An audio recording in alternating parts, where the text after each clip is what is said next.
connecting? Yeah, you're good. Okay, we lost connection right when we started. So, hello, I'm Danielle from Against All Grain. Welcome back to my weekly live segment on Facebook. Today I've got some stuff that I need to use up, so I'm just going to make a quick cod that's simmered in a ginger garlic broth. So I'm going to get my broth started really quick, and then we can start chatting. So first off, while I'm doing that, go ahead and leave your name and let us know where you're coming in from. Also, let us know what you're most excited about with the giveaway that's ending tonight at midnight. And while you're doing that, I'll tell you about these. So this is chicken stock or bone broth, and I freeze them in silicone muffin molds, which I will show you. And they're just so convenient and so easy. I measured so I know that my muffin cups are a third cup each. And so I want 2 cups of broth. So I'm going to put 6 of these. I call them pucks. Or blocks or whatever. We call them bricks, whatever they are. You know what? I'm going to do 3 cups. Okay.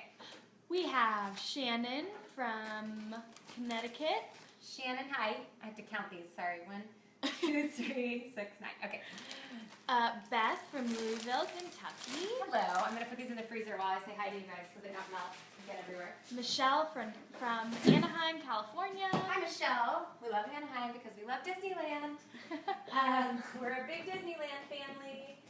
Oh, I have them in the freezer. I wanted to show you guys the silicone cake. Keep saying hi. We have Kat from Chicago. Hi, Kat. Thanks for tuning in.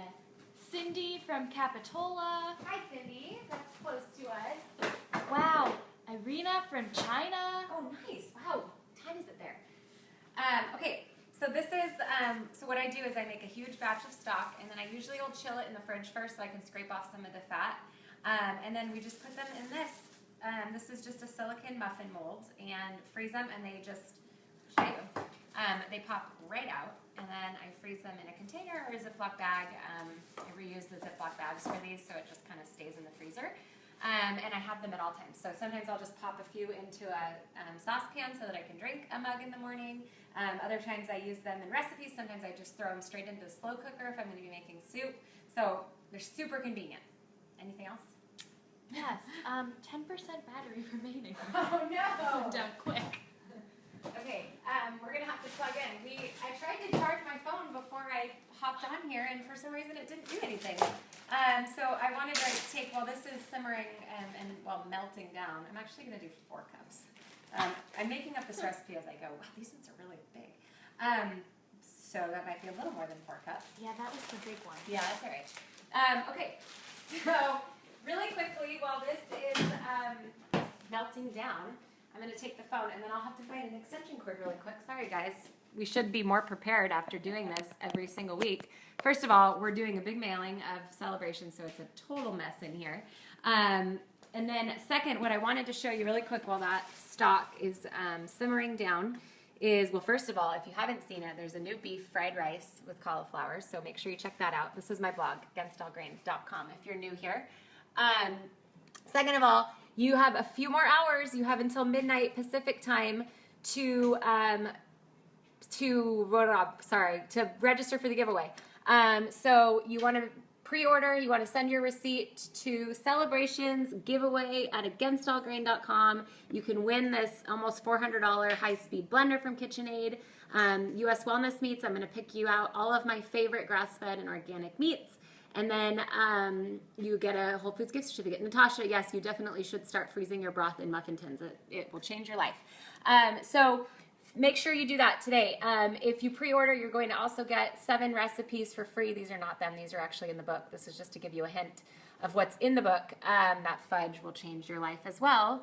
And then this cobbler, my launch team has been making some of these recipes all weekend. So if you go to the #Celebrations cookbook, you're going to see all of my launch team, all 150 of them making recipes already. They made this cobbler this weekend, and it's to die for. And also, this is a brand new dairy-free whipped cream that I also kind of use as like a frosting for things. It is so, so delicious. We put it on everything and dip fruit in it and everything else. So what I was saying was you need to pre-order and send your receipt by midnight tonight. Sorry to go off on a tangent. I'm hungry now. Oh, they also all were making this cornbread, which is grain-free, no corn. So, oh, good, Lisa. I'm so glad you like the 7 exclusive recipes. A note about that as well. Those recipes are... talk to you. Those recipes are 7 exclusive recipes. They are not in the book. So you want to make sure that you get those. They're going to go away September 27th when the book releases. So if you don't send your pre-order receipt in by the 27th, you won't get the recipes. If you don't send it in by tonight, the giveaway will be over. 2 different things. Yes, Michelle, dairy-free whipped cream. It's so good. Okay, so we're going to plug in. I'm going to go back to cooking. I would love for you guys to ask questions, and then we'll talk about this recipe. And sorry for all the shakiness. This is Facebook Live. After all, nothing is edited. Yay, Lindsay, hi. Thank you for being part of the launch team. I am so honored to have you. Okay, so here we go. I'm going to go back to my cooking, and Sydney's working on getting a charger so that, will it come out any farther? Well, it's attached to this thing. Oh, that's okay. Yeah. It's plugged into my computer. I'm trying to think if there's anything on there that might need to be saved, which is definitely a possibility. Sorry, you guys. Hold on just a quick second. We're totally unprepared today. Let's just save my computer stuff and shut it down. Really, really quick. Save, quit. Okay. Shut up. Okay, I think you can unplug it. It's okay. It's all shutting down. Okay, sorry, you guys. The joys of cell phones. Sorry, normally I try to be completely charged for you. So I'm going to get started, and then Sydney will be back there, and she can read your questions. But I am kind of just making this up as I go. It's something that I've kind of made before, but I figured I will let you guys watch me make it this time. So I'm starting with a big hunk of ginger. And if you have never cooked with ginger before, first of all, if you've been using dried powdered ginger, I use that for some recipes, but you will love the flavor of fresh ginger so much more. It does look a little bit intimidating because it's kind of like knobby, and it has the skin on it, but all you need is a little teaspoon to peel it. It comes right off. The skin's super thin, and it just comes right off. And then it actually is, it's not very expensive, but it is pretty perishable. So what I like to do is to peel the whole thing, and then I just put the whole thing, like the knob, into the freezer. And then you can actually just grate it right into your dish. So that's a great alternative so that you're not wasting ginger, because I frequently will find moldy ginger in my freezer, or in my fridge. So keep that in mind if you're buying ginger. You can also like break off a piece at the store and just buy as much as you need. So that's fine too, because they do it by weight. Are we charging? It says we are. Yay! Okay, well, it said we were before too, so hopefully we don't shut off on you guys. If we do, I'll try to come back later. Okay, so I want about a inch or so piece of this, and I'm just going to use this microplane grater to just grate it straight into my dish. So what I want to do is I'm just going to like flavor my broth first, essentially. This broth is chicken stock that I make, so if you have any of my books, and also on my blog too, you can find the recipe for it. But when I make my stock, I just do carrots and onions and celery, and then bony pieces with meat, and that goes for beef stock. You could do bison stock, you could do chicken stock, whatever you want to do. But it doesn't really have any like herbs or seasoning, and I don't even do garlic or anything like that because I never know what I'm going to use it for. And so I don't want to have like an overwhelming flavor. That's also the reason why I don't normally salt my stock until I'm cooking. So for instance, the stock that I just pulled out of the freezer is not salted. So I will be salting that as I cook. So that way I have like control over what I'm doing. Go ahead and ask questions if you have them. Yeah. So we have one from Mona. She's Okay. wondering if you have ever frozen ginger. Yeah. So I think you were plugging in. Mona, Yes, so what I had said before, or maybe you came late, or you were plugging in a phone. So yes, I peel the ginger first, and then I freeze the whole thing. And then you could just grate it right into your dish. So just in case you came late, there's that tip for you. Love that. Okay, so I'm going to do the same thing with my garlic. I'm just going to do, I love garlic, so I'm probably going to do about 4 cloves in this. And I'm just going to grate them because it's easier. You could also use a garlic press. It's easier than spending a bunch of time mincing it. Any other questions while I work on peeling all this? Yes. No. No. All right, cool. Okay, so I've just taught you how to peel your ginger, and my favorite way to peel garlic is just to give it a good whack with a knife. Unless you need the whole clove, this will work for anything that you need garlic for. I like to cut off the kind of roots a little bit because that kind of holds it together. And then just carefully, but you just lay it on its side and with the palm of your hand, give it a big smack. It just makes the peel come right off. You've probably seen Food Network chefs doing this. I'm sure that's where I learned it at one point, or my grandma, I don't remember. But I do remember back in the day sitting and peeling garlic for ages, and it gets all underneath your fingernails, and it takes forever. So that's the way we do it now. Few different questions. Okay. Kathy's wondering what kind of pan you are using. That's a Le Creuset. We'll leave a link for it at the end. That's a brazier.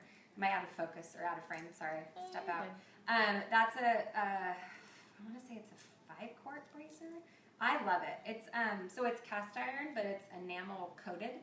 And so first of all, it's not cheap. It's an investment, but it'll last you for ages. I've had one of their pots since I got married. Love it. And then the other thing is, since it's enamel coating, it's not like Teflon or some other kind of toxic chemical, but it cleans up really well. I mean, I've burned things in there, and it still cleans up really nicely, and it stays like the color it is. So that's an advertisement for them without being paid. On that same topic, Kelly's wondering what just your favorite cookware tools in general is. Or are. My microplane thing is not very sharp today, so we're just going to go like this. My favorite cookware. So I would say I probably use this pan the most. I just keep it out on the stove, and it's like my go-to. I have stainless steel, and honestly, I think Asher's going to come in and say hi, just so everybody knows. Hopefully he won't be as distracting as he was a couple weeks ago. Hi, buddy. You want to cook? Do you want to cook? Okay, so I'm just going to... Huh? Okay, I'll be done in a little bit. I'm just going to roughly chop this garlic. Back to the cookware. I have all-clad stainless steel. I have Le Creuset stainless steel.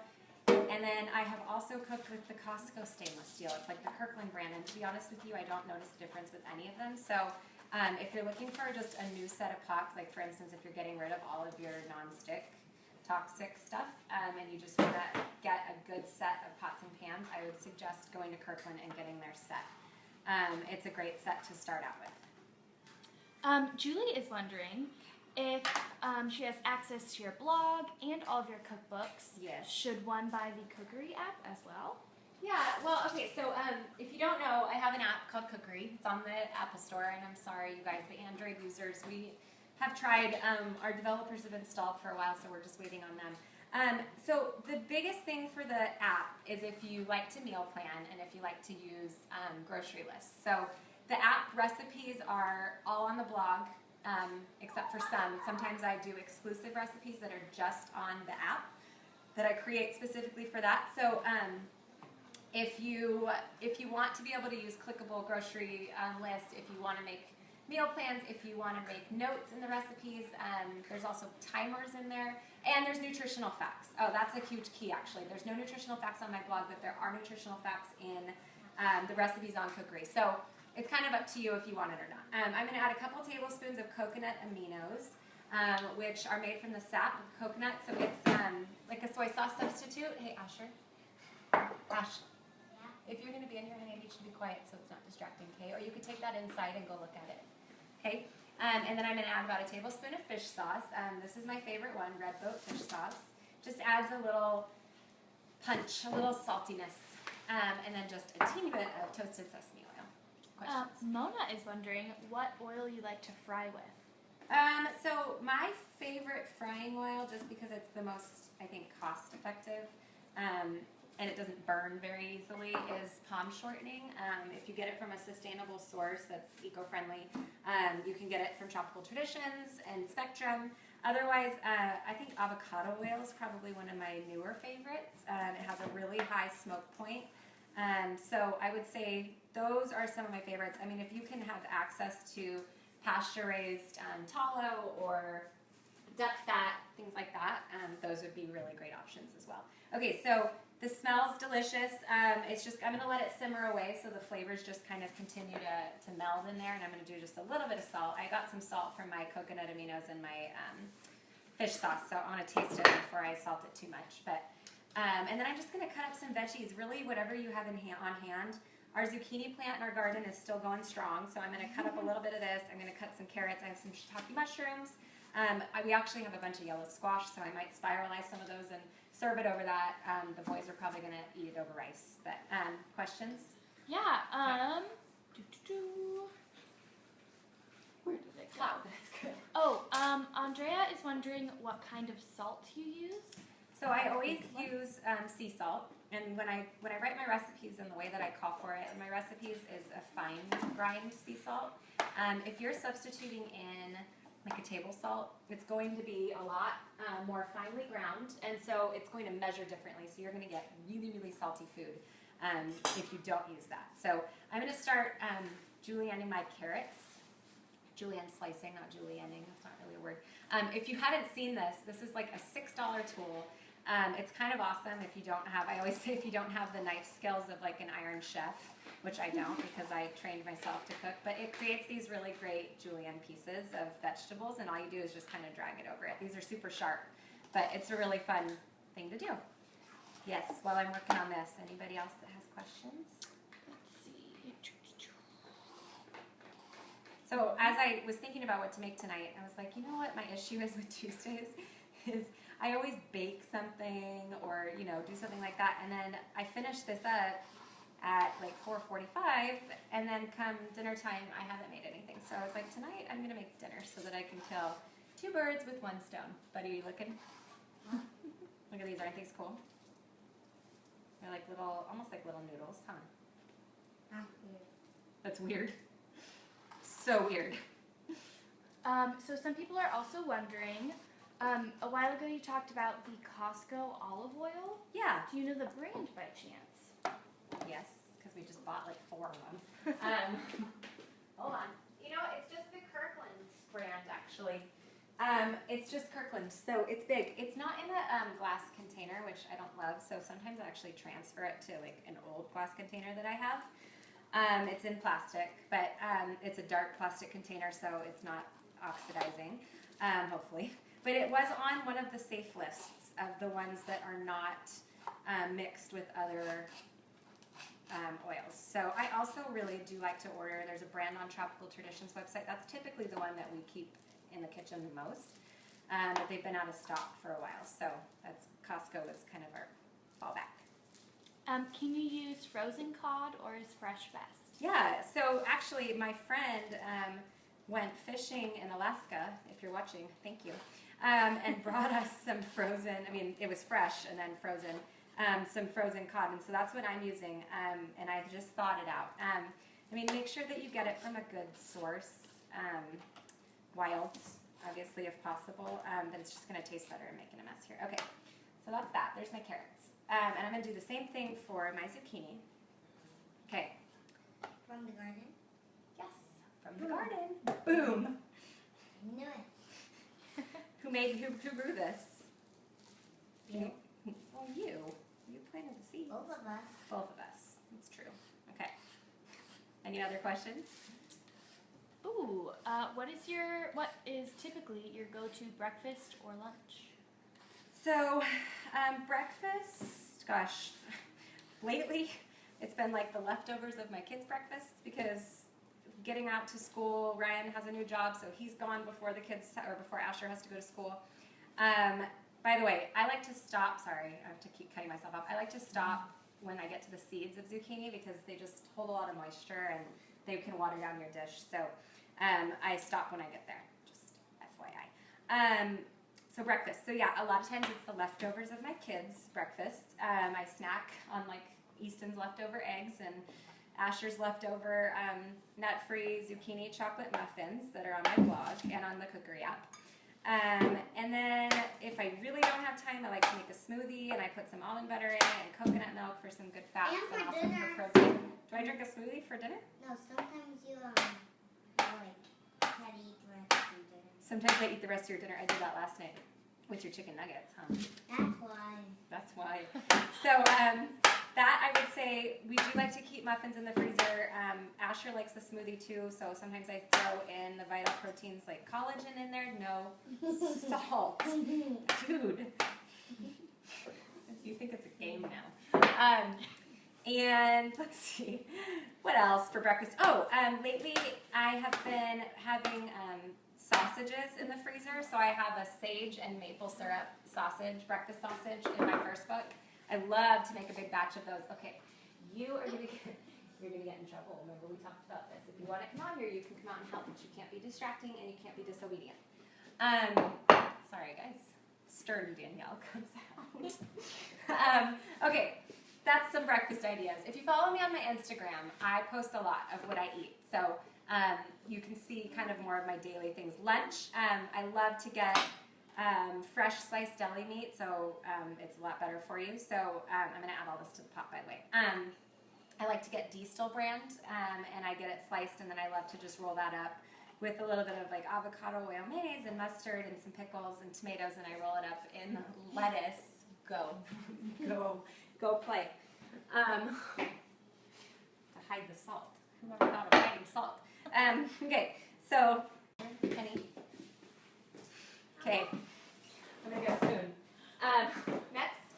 Lindsay's wondering, where do you source the most sustainable wild-caught fish? Gosh, you know what? You can find it all over the place. I've gotten a lot of it at Costco recently. They've had a lot of really great fresh wild salmon.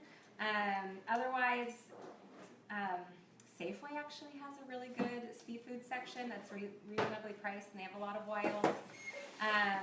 And then Whole Foods is always a good bet. Okay, be right back.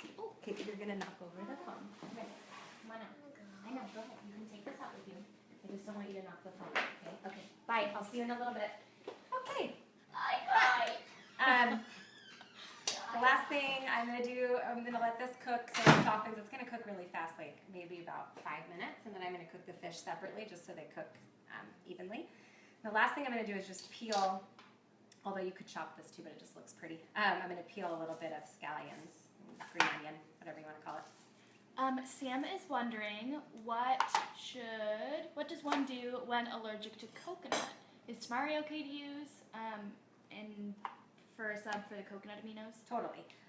So first, I would talk to your allergist, because from what I've heard, and don't take my word for it, and that's why I say talk to your allergist, from what I've heard, because coconut aminos, and same with coconut sugar, are actually made from the sap, some people are not allergic to that, even if they're allergic to the coconut meat.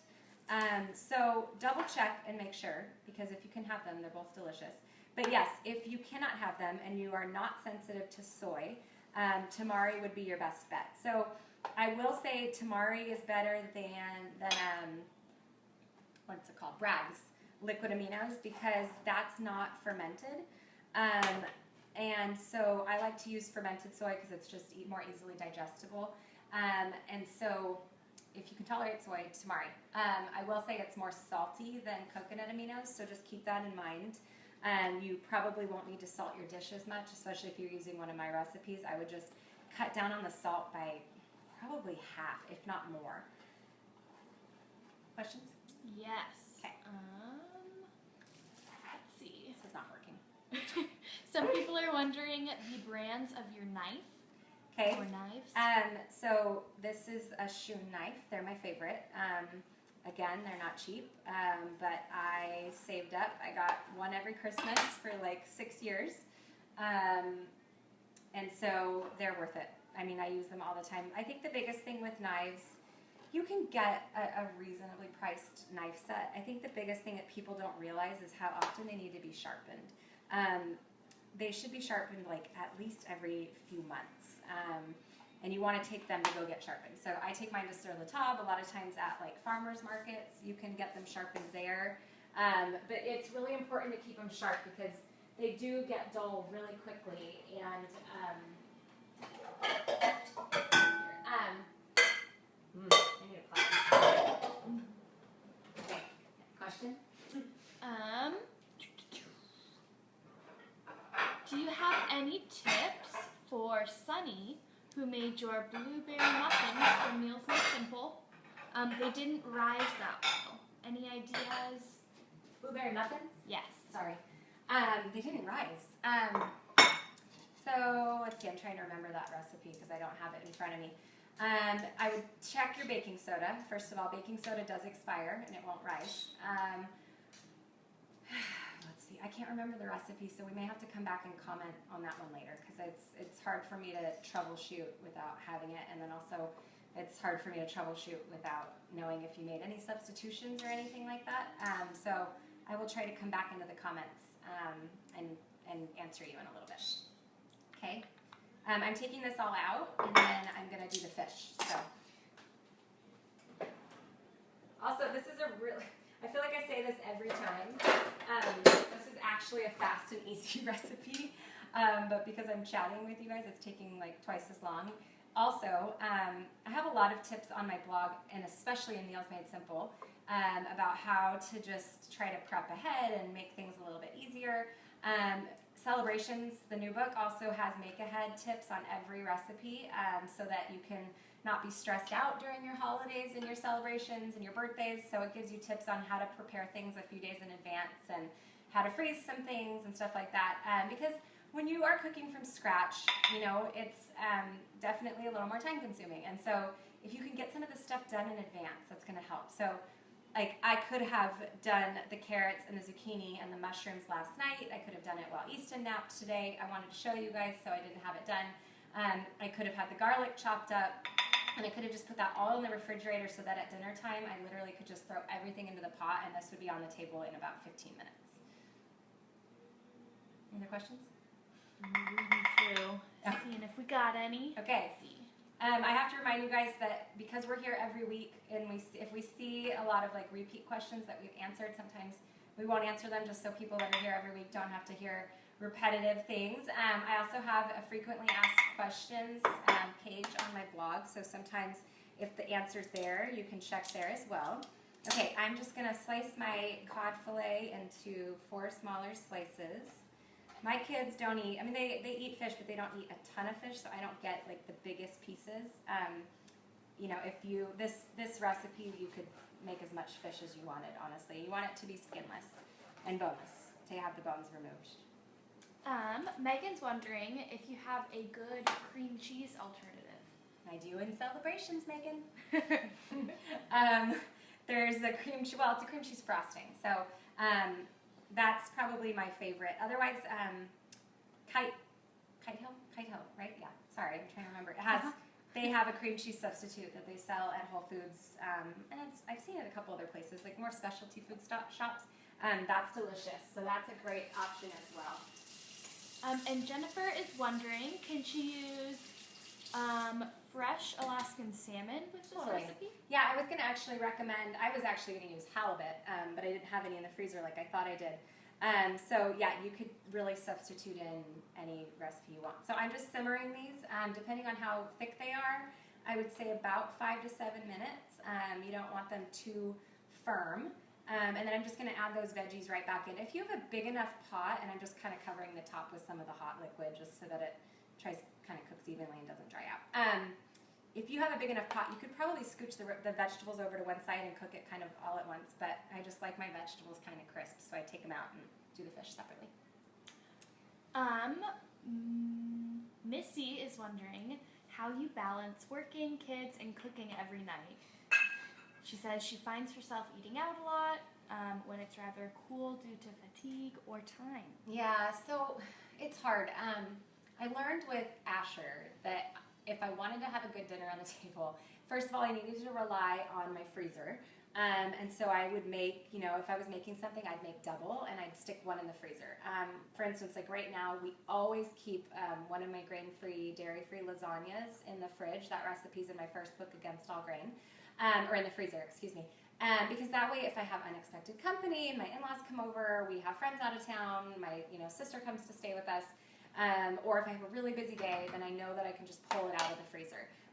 We also fall back on our staples. So I always keep grass-fed ground beef in the freezer. That's one of the most affordable proteins that you can get. And so we'll make my shortcut spaghetti sauce with just spiralized noodles from Meals Made Simple. We'll make tacos a lot. I keep my taco seasoning in the fridge, in the pantry. And we just do those lettuce wrapped, and then we do burgers a lot. So kind of find your staples, and then maybe try a couple times a week to make something that's a little out of your comfort zone. But like I said, the prepping in advance is a huge help. So if you're a working mom, you might need to do it at night once the kids go to bed. That's usually when I pack Asher's lunch, and I try to get a few things out of the way. Otherwise, if you've got young kids that are sleeping, that's a really great time to get some stuff done. I learned that the only way to get dinner on the table at a reasonable hour when Asher was a baby was if I started it when he was napping, and then I'd put it in the fridge and I would just reheat it when my husband got home from work and when we were ready to eat. So that's kind of my biggest tip that I can provide. Okay, this is starting to flake a little bit. You're going to see kind of the edges start to kind of flake off and the tops start to crack a bit, and that's kind of when it's done. So, and you can be the judge. I like to kind of feel them on top. If they start to kind of be, you want them to be somewhat firm, but it's really up to you how much you want them cooked. So, for instance, dinner is done, but it's too early right now. So I will cover this and we'll reheat it when everybody's ready to eat. Fish is a little bit more difficult to reheat, so I'm actually going to turn it off now because it's not quite done. That way it doesn't overcook when I reheat it. We have someone wondering, do you cook your ground beef before you freeze it, or you put it in raw? No, I like to freeze it raw. I feel like cooked meat doesn't come out as well when you thaw it out. If it's in a lasagna or something like that, it's a little different because it's saucy, but no, I usually just do it raw. But another tip though is if I know I'm going to be making tacos or spaghetti sauce, something like that, I brown the meat the night before and put it in the fridge. That's just one less step that you have to do. But yeah, I don't find that it comes out tasting as good if you put it in frozen, cooked and frozen, sorry. Andrea is wondering, she can't have riced cauliflower. Okay. Do you have any other sub for something like that? Yes. That's grain-free? So I have one on my app. I was trying to remember where it is in my 3 cookbooks or my app or my blog. I have one on the app on Cookery that uses jicama actually, and it's pretty delicious. So that's a good option for you. Anything else? All right. So again, this book, actually a couple things. This book comes out September 27th. We're getting super close. I can't wait for you guys to see it. Keep your eyes peeled, first of all, on my YouTube channel. I've posted a few recipes in the last couple of weeks, so make sure you head over to look at those. But I'm going to do a page, by page play of this. So I'm going to flip through it for you guys and post it on there so you'll be able to see it all. And you can see what to expect. And then, like I said, there's 150 people that are getting this book early. They already got recipes last weekend, and so they're cooking up a storm, and they're posting it on Facebook and Instagram. So make sure you follow the Celebrations Cookbook hashtag because you're going to get to see all sorts of stuff that they're making. The giveaway ends tonight, so make sure you pre-order and email your receipt. It's celebrationsgiveaway@againstallgrain.com. We'll put it in the comments.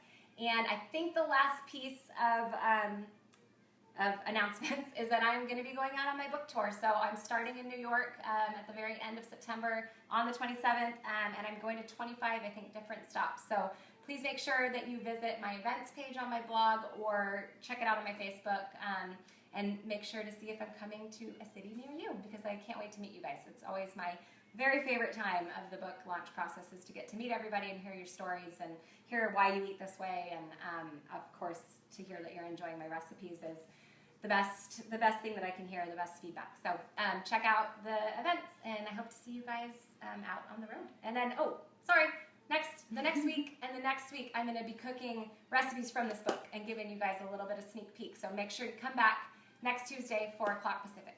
Now I'm saying goodbye, for real.